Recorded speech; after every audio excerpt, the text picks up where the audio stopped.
Hey everybody, welcome to drinknectar.com. I'm your host, Josh Wade, and this is the internet's place to explore the five senses of coffee and wine. Today we're at Townshend Cellars up in Green Bluff in Spokane, north of Spokane, Washington. We're going to go in and talk to one of the larger producers of wine in Spokane, Don Townshend, see his lineup of wines, see what he's got coming that's new. So we'll head on inside and we'll see you there. All right everybody, we've been here at Townshend Cellars, and it's my first time up here, believe it or not. One of the iconic wine makers in Spokane. Been spending some time with Don, and I've talked to you before, Don, but it's just glad you invited me up here to spend this time with you. So thank you very much. I'm glad you finally got out. I know. I mean, what's took me so long. So let's tell everybody real briefly about the history of Townshend Cellars, kind of when you started, case production, those types of things. So we started in 1998 doing a Cab and Merlot. And we started actually a Huckleberry Port in 1996 with a joint venture with Preston Winery. And so that was part of our first release, and we also made a 2000 Chardonnay.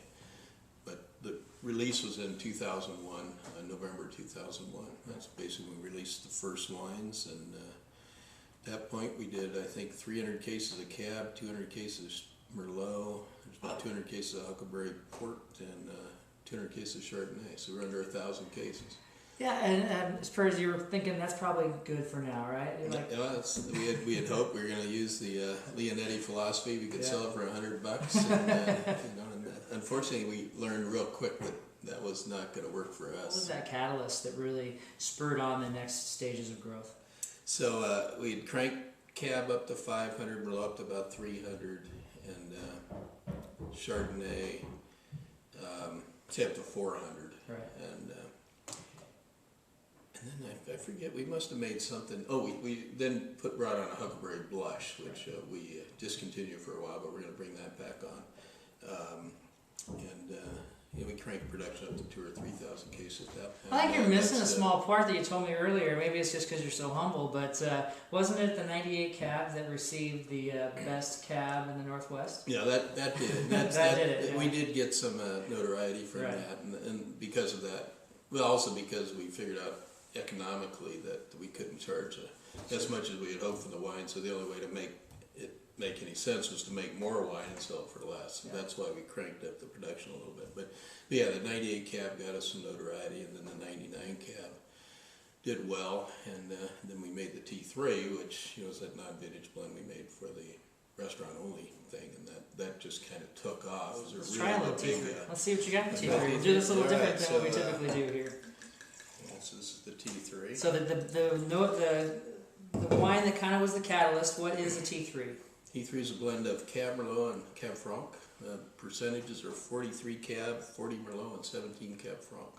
Okay. And we make the sister to T3, which is Vortex, or the brother, however you want to look at it. Right. But that one's 47 Cab, 43 Merlot, and 10% Cab Franc. Okay. So a little less Cab Franc in the Vortex, and that originally was for the stores and wine shops. So why do you think people like this wine so much when they taste it? It's consistent, reasonably priced. It's not cheap by any stretch of imagination, but it's consistent, and at one time it was restaurant only, so it's fairly hard to get. It's kind of one of those things that you can only get at restaurants, and so everybody wanted to get it. And it's kind of unique. And, I don't know, it just worked out pretty good, and it's a damn good bottle of wine for the price. All right. Well, I like that. I love tasting wine with the winemaker. What do you taste when you drink it? Red wine. It's just good grape juice, right? Yeah, grape juice. Yeah.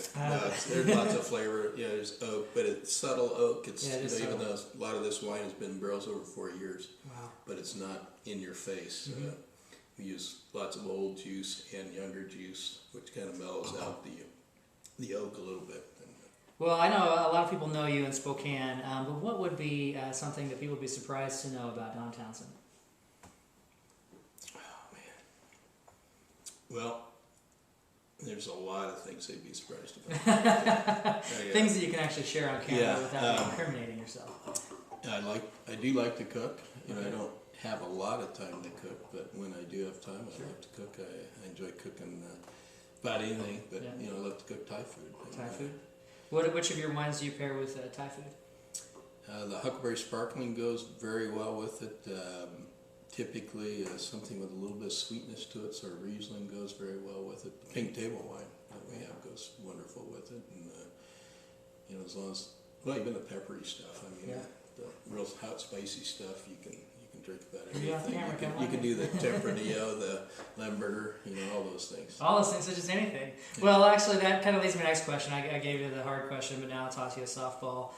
People, not all your wine is distributed across the state. You save some special things here for the tasting room. So what's something, the huge lineup you had is pretty amazing, and I'll share it in the text.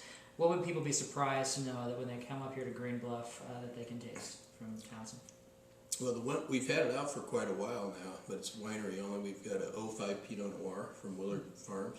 It's quite a delightful tasting Pinot. Right. And, not too many people think of Washington as a place you grow Pinot, but I gave it a try in 05. I haven't done it since, but the 05 Pinot, that's one of the fairly unique wines we have.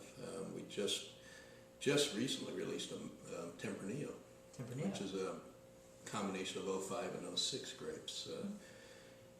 We've had Malbec out. In fact, we should try that. Yeah, let's try that. It's really the 07 Malbec, which is we're going to taste right now. It's just wonderful. What do you like about Malbec? I mean, it's getting a lot of press right now in the state, but what do you like about it? I'm not sure I would ever blend it in a Bordeaux blend because I like it by itself. I don't really like what it necessarily does with Cab and Merlot and Cab Franc. I like those three by themselves. Right. But Malbec by itself, this is just a silky, velvety, lots of flavor, and totally different flavor than Cab's Merlot. Well, what's next? You got a beautiful location here. Well, the next thing we're going to do, and we've been talking about it for over a year, and we said we're going to do it, and we're finally going to get around to it. We're going to build a new building up the hill on the top. Okay. So we've got the pad scraped off. We hope to break ground within a couple weeks, and no guarantees on when it'll get done, but we should have the shell up by the summer, and then it's just a matter of cash flow and time and energy. You heard it here first. Break ground in a couple weeks. That's pretty cool. Weeks, yeah. That's awesome. With the pads already poured, if you have a chance. So we just released the O2 Cab. Now, did you guys catch that? He said just released the O2 Cab. So this is a 9-year-old, or sorry, 8-year-old. Yeah, true 8-year-old, 30 months on oak. It's been in the bottle almost probably 5 years. The one thing we learned right off the bat, if you do 30 months in oak and you release it right away, it's just not ready to drink. And that, when we first started, it took about a year before the 98 Cab. Once we released it, before it took off, before people finally got it, because it took it that long to mellow out in the bottle. So it's not as dark as some cabs, but it has that nice aged.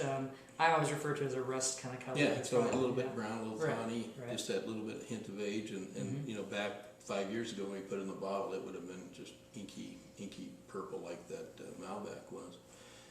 Well, I want to thank you for your time. We'll keep the video nice and short for everybody watching, but we'll catch some footage of the new space over there. And life's always meant to be enjoyed with friends. And Jill back there, you can come in and see her at the tasting room. Don, thank you so much for your time. Thanks for coming out. Yep.